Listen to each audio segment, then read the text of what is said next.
आज हम पढ़ेंगे कक्षा 12वीं की कविता जिसका नाम है पेड़ होने का अर्थ। इसको लिखा है डॉक्टर मुकेश गौतम जी ने।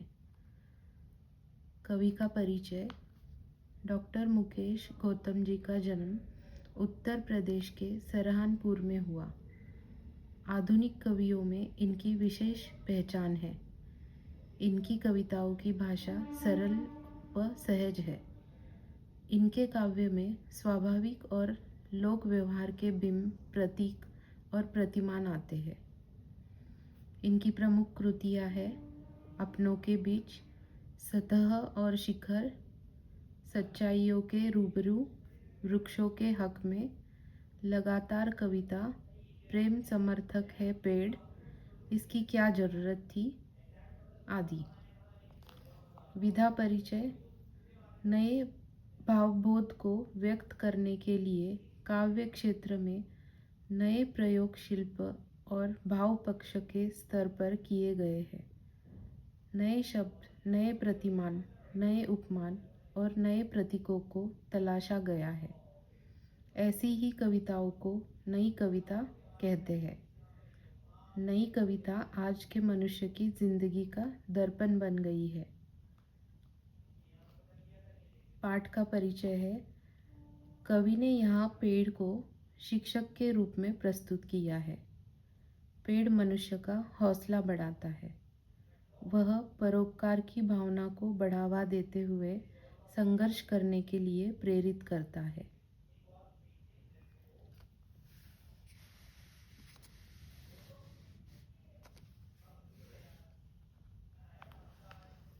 अब हम कविता पढ़ेंगे। आदमी पेड़ नहीं हो सकता। कल अपने कमरे की खिड़की के पास बैठकर जब मैं निहार रहा था एक पेड़ को, तब मैं महसूस कर रहा था पेड़ होने का अर्थ। मैं सोच रहा था आदमी कितना भी बड़ा क्यों ना हो जाए, वह एक पेड़ जितना बड़ा कभी नहीं हो सकता। या यूँ कहूँ कि आदमी सिर्फ आदमी है, वह पेड़ नहीं हो सकता।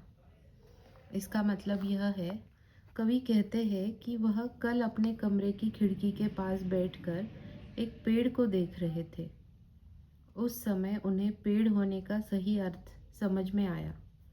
उस समय उन्होंने सोचा कि आदमी कितना भी बड़ा क्यों ना हो जाए, लेकिन वह पेड़ जितना बड़ा कभी नहीं हो सकता। यूँ कह सकते हैं कि आदमी सिर्फ आदमी ही है, वह पेड़ कभी नहीं बन सकता। यहाँ कवि ने स्पष्ट किया है कि इंसान पेड़ जितना महान कभी नहीं बन सकता।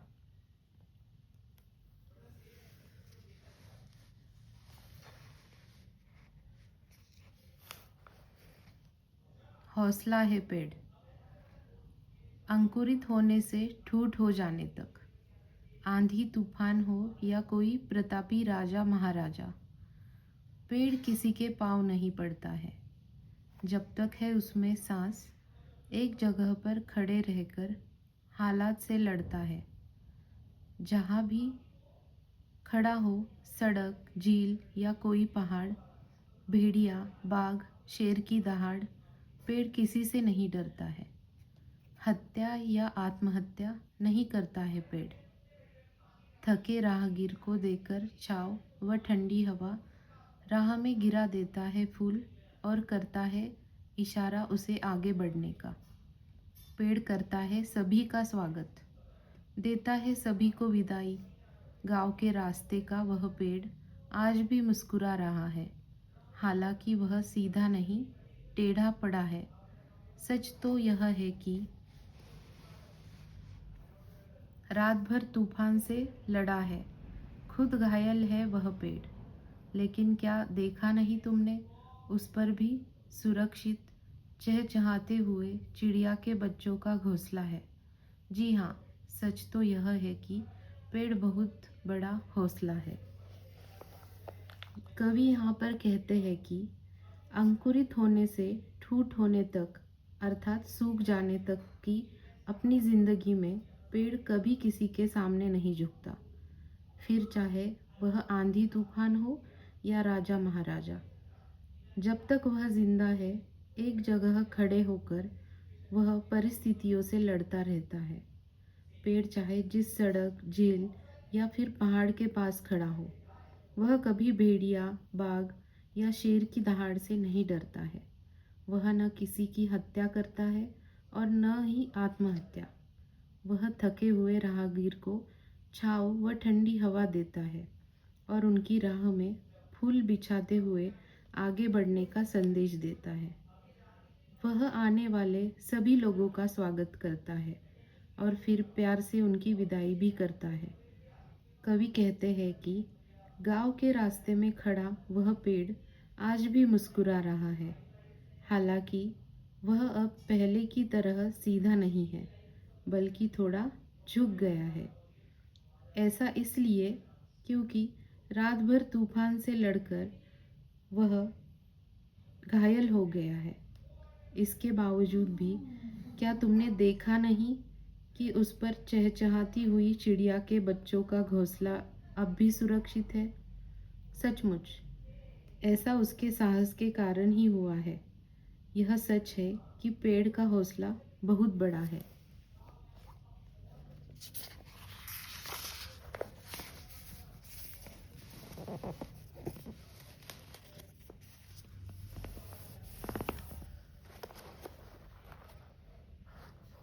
दाता है पेड़।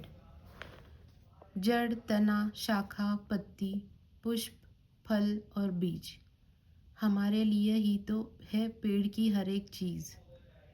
किसी ने उसे पूजा, किसी ने उस पर कुल्हाड़ी चलाई, पर कोई बताए क्या पेड़ ने एक बूंद भी आंसू की गिराई? हमारी सांसों के लिए शुद्ध हवा, बीमारी के लिए दवा, शव यात्रा, शगुन या बारात, सभी के लिए देता है पुष्पों की सौगात। आदिकाल से आज तक, सुबह शाम दिन रात, हमेशा देता आया है मनुष्य का साथ। कवि को मिला कागज, कलम, स्याही, वैद्य, हकीम को दवाई। शासन या प्रशासन, सभी के बैठने के लिए कुर्सी, मेज, आसन जो हम उपयोग नहीं करें, वृक्ष के पास ऐसी एक भी नहीं चीज़ है। जी हाँ, सच तो यह है कि पेड़ संत है, दधीची है।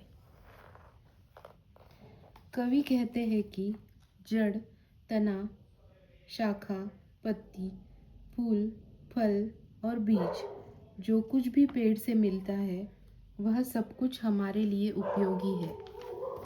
कोई उसकी पूजा करता है तो कोई उसे अपनी ज़रूरत के लिए कुल्हाड़ी चलाकर काटता है। इसके बावजूद भी कोई यह नहीं कह सकता है कि पेड़ ने कभी आंसू की एक बूंद भी गिराई है। पेड़ सांस लेने के लिए हमें शुद्ध हवा और बीमारी दूर करने के लिए दवाइयाँ देता है। शव यात्रा, कोई शुभ कार्य अथवा बारात हो तो वह फूलों का उपहार देता है। आदिकाल से हर पल पेड़ मनुष्य का साथ देता आया है। पेड़ ने कवि को कागज, कलम और स्याही दी, वैद्य हकीम को दवाई दी, शासन प्रशासन के लोगों के बैठने के लिए कुर्सी, मेज और आसन दिया। हमारे लिए उपयोगी न हो ऐसी कोई चीज़ पेड़ के पास नहीं है। सचमुच पेड़ संत है, वह दधीची की तरह महान है। यहाँ पर पेड़ को दधीची की तरह महान कहा है क्योंकि धर्म ग्रंथों के अनुसार दधीची एक महान ऋषि थे। एक बार वृत्रासुर के नेतृत्व में असुरों ने देवताओं पर हमला कर दिया। वृत्रासुर बहुत ही पराक्रमी और क्रूर था। देवताओं ने त्रिदेवों से उस असुर की मृत्यु के बारे में पूछा।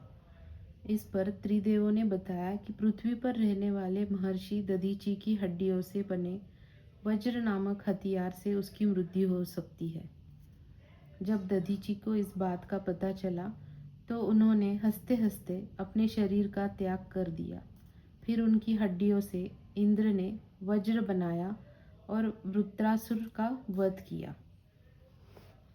मुझे आशा है कि आपको यह कविता समझ में आई होगी।